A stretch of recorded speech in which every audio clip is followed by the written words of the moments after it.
Hello all, நான் இன்னைக்கு எல்லாருக்கும் பிடிக்கிற கோபி மஞ்சூரியன் பண்ண போகிறேன். இது குழந்தைங்க ரொம்ப விரும்பி சாப்பிடுவாங்க. எங்கள் வீட்டில் கூட இது பண்ண சொல்லி கேட்டுகிட்டே இருந்தாங்க. அதான் நான் இன்னைக்கு பண்ணுறேன்.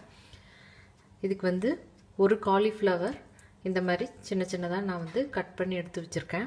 இந்த அளவுக்கு இந்த சைஸ்க்கு கட் பண்ணி எடுத்து வச்சுருக்கேன். அப்புறம் ஒரு மீடியம் சைஸ் ஆனியன் ரொம்ப சின்னதாக கட் பண்ணி எடுத்து வச்சுருக்கேன். அப்புறம் 3லேருந்து 4 பூண்டு பல், அதையும் சின்னதாக கட் பண்ணி எடுத்து வச்சுருக்கேன். அப்புறம் கேப்சிகம், குடமிளகாய், அதையும் இந்த மாதிரி கொஞ்சம் பெருசாக இந்த சைஸ்க்கு கட் பண்ணி எடுத்து வச்சுருக்கேன். இது ஆப்ஷனல் தான், பட் போட்டால் ரொம்ப நல்லாயிருக்கும். நம்ம வதக்கும் போது சேர்த்து போட்டால் ரொம்ப நல்லாயிருக்கும். பசங்களும் இதை சாப்பிட்ருவாங்க, அதனால் நான் சேர்க்குறேன். அதுக்கப்புறம் கொஞ்சம் கார்ன்ஃப்ளவர் எடுத்திருக்கேன். அப்புறம் மைதா, பிளெயின் ஃப்ளவர், அப்புறம் கொஞ்சம் அரிசி மாவு, ரைஸ் ஃப்ளவர் எடுத்திருக்கேன். அப்புறம் tomato sauce, sweet chilli sauce, soya sauce கண்டிப்பாக போடுவாங்க. பட் இப்போ என்கிட்ட சோயா சாஸ் இல்லை. அடிக்கடி கடைக்கெல்லாம் போக முடியாது, இங்கேயும் லாக்டவுன் தான். ஸோ இருக்கிறத வச்சு நான் பண்ண போகிறேன். முதல்ல காலிஃப்ளவரை கொஞ்சமாக பாயில் பண்ணி எடுத்துக்கணும். இதுக்கு தண்ணி ஒரு பாத்திரத்தில் சூடு பண்ணிவிட்டு அது பாயில் ஆக ஆரம்பிக்கும் போது அதில் கொஞ்சம் சால்ட் சேர்த்துடலாம். சால்ட் சேர்த்ததுக்கப்புறம் அதில் இந்த காலிஃப்ளவர் போடுறேன். இது ஒரு 2 to 3 மினிட்ஸ் குக் ஆனால் போதும். ரொம்ப குக் ஆகிட்டா நல்லா இருக்காது. இப்போது காலிஃப்ளவர் பாதி குக் ஆயிடுச்சு. இப்போது நம்ம இதை தனியாக எடுத்து வடிகட்டிடலாம். இந்த பவுலில் கார்ன்ஃப்ளவர் ஃபஸ்ட்டு போடுறேன். மைதா, பிளெயின் ஃப்ளவர் ஒரு 3 டேபிள் ஸ்பூன் வரைக்கும் எடுத்துக்கிறேன். அப்புறம் ரைஸ் ஃப்ளவர், அது 1 டேபிள் ஸ்பூன் வரைக்கும் எடுத்துக்கலாம். யூஸ்வலாக ரைஸ் ஃப்ளவர் அவ்வளோவா போட மாட்டாங்க. ரைஸ் ஃப்ளவர் சேர்த்தா கிறிஸ்பாக வரும், அதனால் நான் சேர்ப்பேன் எப்போவுமே. இப்போது கார்ன்ஃப்ளவர், ரைஸ் ஃப்ளவர், மைதா எல்லாம் போட்டதுக்கப்புறம் அதில் கொஞ்சம் சால்ட் சேர்க்குறேன். அதை சேர்த்துட்டு நல்லா மிக்ஸ் பண்ணணும். இதில் கொஞ்சம் கொஞ்சமாக நம்ம வாட்டர் சேர்த்து நம்ம மிக்ஸ் பண்ணிகிட்டே வரணும். இந்த கன்சிஸ்டன்சிக்கு தண்ணி ஊற்றி நம்ம மிக்ஸ் பண்ணிக்கணும். தண்ணி தெரியாமல் ரொம்ப ஊற்றிட்டோம்னா பயப்பட வேண்டாம். கொஞ்சமாக நம்ம மைதா மாவு சேர்த்துக்கிட்டு அந்த கன்சிஸ்டன்சி அட்ஜஸ்ட் பண்ணிக்கலாம். இதில் காலிஃப்ளவர் போட்டுடலாம்.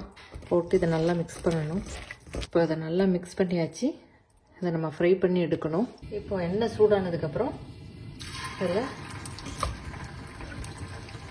காலிஃப்ளவர் போடுறேன்.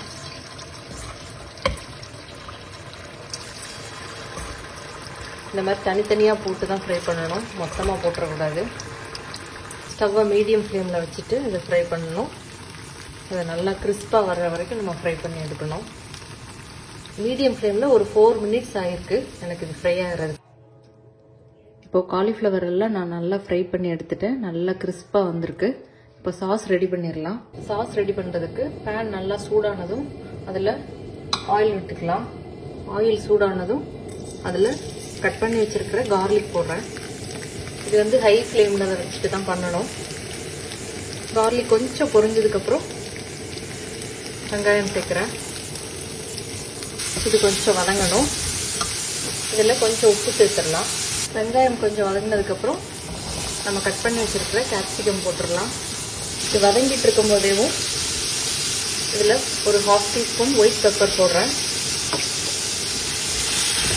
இது நான் இன்க்ரீடியன்ஸில் சொல்லலை, மறந்துட்டேன். ஒயிட் பெப்பர் இல்லாட்டி நீங்கள் சாதாரண பிளாக் பெப்பர் பொடியே போட்டுக்கலாம். இது கொஞ்சம் வதங்கினதுக்கப்புறம் இதில் கொஞ்சம் ஸ்வீட் சில்லி சாஸ் சேர்க்குறேன். ஹாட் சில்லி சாஸ் சேர்க்கணுன்னா கூட சேர்த்துக்கலாம். அதுக்கப்புறம் கொஞ்சம் டொமேட்டோ சாஸ் சேர்க்குறேன். இதை போட்டு நல்லா மிக்ஸ் பண்ணணும். இந்த ஸ்டேஜில் சோயா சாஸ் இருந்தால் அதையும் சேர்த்துக்கலாம்.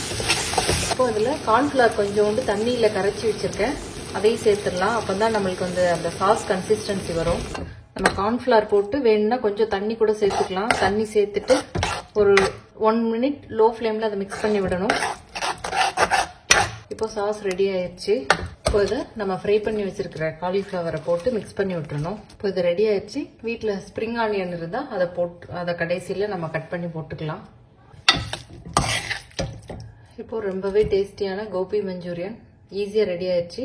நீங்களும் இதை மறக்காமல் ட்ரை பண்ணி பாருங்கள். Thank you all.